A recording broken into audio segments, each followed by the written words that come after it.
드론을 잡는 획기적인 방법이 등장했습니다. 드론을 잡는 형인데요. 바로 매형입니다. 우리 매형 말고요.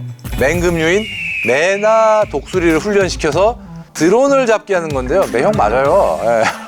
훈련된 매나 독수리는 드론을 하늘에서 낚아채기 때문에 파편이 튀거나 이 추락한 드론이 지상에 피해를 입히지 않는 장점이 있다고 합니다. 근데 우리 입장에서는 천연기념물로 지정된 조류라 쓸 수 없는 게 안타깝긴 하네요. 오늘은 현대전에서 이미 주요한 무기체계가 된 드론을 방어하는 매형을 포함한 다양한 체계들에 대해서 알아보도록 하겠습니다.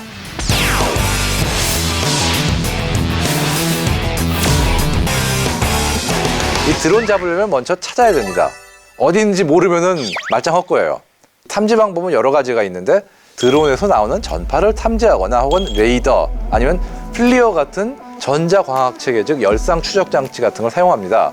프레데터나 TB2, 바이락타르 같은 덩치가 꽤 큰 드론은 일반 레이더로도 탐지가 가능한데요. 근데 이 소형 드론들은 워낙 작다 보니까 일반적인 레이더보다는 전자광학 체계나 해상도가 매우 높은 전용 레이더, 지표면 투과 레이더를 이용해 탐지가 가능합니다. 또 전파 추적으로 잡는 방법, 이것도 요긴하게 쓰이고 있죠. 적의 드론을 탐지했다면 이제 이걸 어떻게 잡아야 되냐, 대응책이 필요합니다.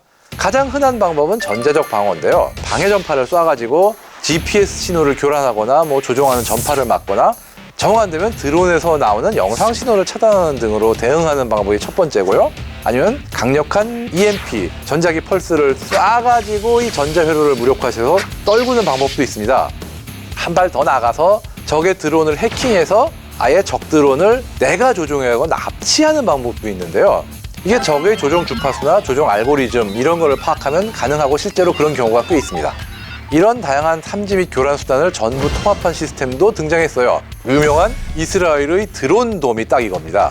레이더와 전자광학 탐지 추적 체계와 전자적 교란 수단과 이런 어떤 모든 거를 통합하는 통합 지휘 통제 시스템을 하나의 시스템으로 통합을 한 겁니다. 어쨌든 가장 이상적인 건 이런 전자적인 대응이지만 그걸로 안 된다. 그러면은 펀치. 물리적으로 떨어뜨려야 됩니다. 자폭 드론은 예전에도 여러 번 소개해드렸으니까 패스하고요. 그 외에 직접적으로 드론을 공격하는 무기들이 어떤 것이 있을까요? 기관포는 첨단 무기는 아닙니다만 가성비 측면에서 드론 킬러로 각광받는 무기인데요. 독일 라인메탈사의 회전 약실을 사용하는 리볼버건 마크3 대공포 시스템은 분당 1000발의 발사 속도로 한 번에 4개의 목표물과 교전이 가능하다고 합니다. 다수의 군집 드론 대응에도 나름 효과적이죠. TB2라든가 프레데터급의 좀 덩치가 있는 드론이라면 기존의 대공포나 미사일 등으로 쉽게 격추가 가능합니다. 그러나 문제는 소형 드론이죠. 워낙 작다 보니 기존의 방공체계로 대응하기가 쉽지가 않았습니다. 소형 드론도 멘테즈, 즉 견착식 지대공 미사일로 요격은 가능해요. 문제는 이럴 경우 가성비 문제도 있어요. 그리고 또 미사일의 재고가 한계가 있기 때문에 과도한 미사일 재고 소모 같은 문제가 생기는데요. 맨페즈는 싸도 1억인데 그 몇백만 원짜리 드론을 1억짜리를 맞춘다 생각했어요. 좀 안 맞죠? 대공포 같은 경우도 또 이게 워낙 작다 보니까 기존의 방식에 그냥 탄이 직접 맞추는 대공포 가지고는 쏴도 드론이 탄막사에서 안 맞는 이런 사태가 발생할 수가 있어요. 그래서 근접신관, 즉 포탄이 표적 가까이에 접근하면 빵 터지거나 아니면 지능형 신관, 미리 표적까지의 거리 입력해 쏘면 그 거리에서 폭발해가지고 파편과 폭풍으로 이제 요격하는 방식이 선호되기 시작했죠. 그 대표적인 것이 독일 스위스 합작의 대공포탄인 어헤드라는 겁니다. AHEAD. 명중 효율 및 격추율 개량탄, Advanced Hit Efficiency and Destruction. 아유 길다. 적기 근처에 도달하면은 이게 포탄이 빵 터지면서 안에 내장된 아주 많은 텅스텐 탄자가 사방으로 딱 흩어지는 그런 포탄이에요. 포탄 자체가 맞추는 게 아니라 파편이 쫙 흩어지니까 피할 데가 없는 거죠. 덕분에 방어력이 약한 소형 비행체를 더 적은 수의 포탄만으로 요격할 수가 있는 거죠. 미국도 30mm 기관포, 이 아파치에 달린 거를 지상으로 옮긴 건데요. 여기에 근접신관을 장착해가지고 드론 요격하는 거를 적극적으로 검토 중이고 이미 테스트는 완료한 걸로 알고 있어요. 미사일급의 사거리와 정확도를 유지하면서 가격은 훨씬 저렴한 유도 로켓탄도 각광을 받고 있어요.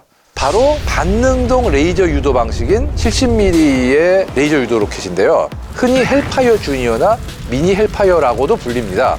이게 유효 사거리는 회전익기 상대로 1.1에서 5km, 고정익 항공기 상대로는 2에서 11km라고 하는데요. 이 정밀 유도 로켓은 뱀파이어라는 드론 요격 체계로 운용이 가능한데요. 뱀파이어는 미국의 소형 드론 요격 체계가 된 거예요. 이게 차량 무관 모듈식 팔레트와 ISR 로켓 장비가 길다. 한마디로 차량의 종류와 관계없이 트럭 같은 거에도 그냥 딱 짐칸에 올리면 되는 그런 장비예요. 2시간만 있으면 설치 가능하기 때문에 실전에서 요긴하게 쓰이고 있다고 합니다. 유도 로켓이 대공포만큼 사거리가 길고 또 레이저를 이용해서 유도되는 특징이 있기 때문에 유인 비행기만큼 민첩하게 움직이지 못하는 드론 상대로는 충분한 정밀도가 확보됩니다. 게다가 지대공 미사일보다 싸고 부피가 적기 때문에 지대공 미사일은 순항 미사일이라든가 유인기 이런 걸 상대로 아끼고 드론은 더 싸고 숫자가 많은 유도 로켓으로 잡자, 이런 발상이 된 거죠. 드론을 소총으로도 요격이 가능하다던데 이게 정말 가능한 건가요? 최근에 이 소형 드론이 상공에서 나타났을 때 소총으로 추적해서 사격하게 해주는 사통 장치가 개발이 됐습니다. 이스라엘이 개발한 스매시 3000이 대표적인 경우입니다. 이 스매시 3000은 조준경처럼 총에 장착하는 물건인데 사수는 이 조준경에 표시된 조준점에 맞춰가지고 이 드론을 조준경에 겨눠요. 그렇게 겨누면 이게 신박한 게 사통 장치가 그냥 총에 얹혀지기만 한 게 아니라 총의 격발 장치하고 연결이 돼 있어요. 이렇게 사수가 이 조준경에 나타난 대로 딱 겨누면 이 사통 장치가 이 타이밍에 발사하면 되겠다. 지가 알아서 발사를 해줘요. 이걸로 약 200m 밖에 드론을 맞출 수 있다고 합니다. 사람이 드론 쪽으로 총을 겨누기만 하면 알아서 쏴주는 겁니다.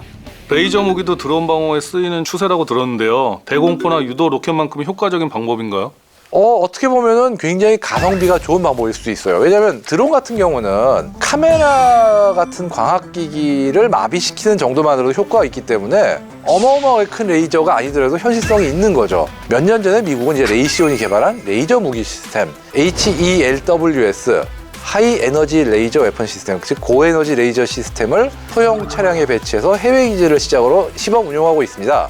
HELWS의 레이저는 출력이 약해 한 10kW? 그렇기 때문에 150m의 거리에서 소형 멀티콥터 드론만 격추 가능한 모습을 보여줬고 대형 무인기 상대는 좀 부족한 모습이긴 했어요. 그래서 최근 레이시온이 HELWS 레이저 무기 시스템과 지대공 미사일 시스템인 NASAMS를 결합해서 원거리의 대형 무인기뿐 아니라 미사일까지 격추할 수 있다는 실험 결과를 공개했습니다.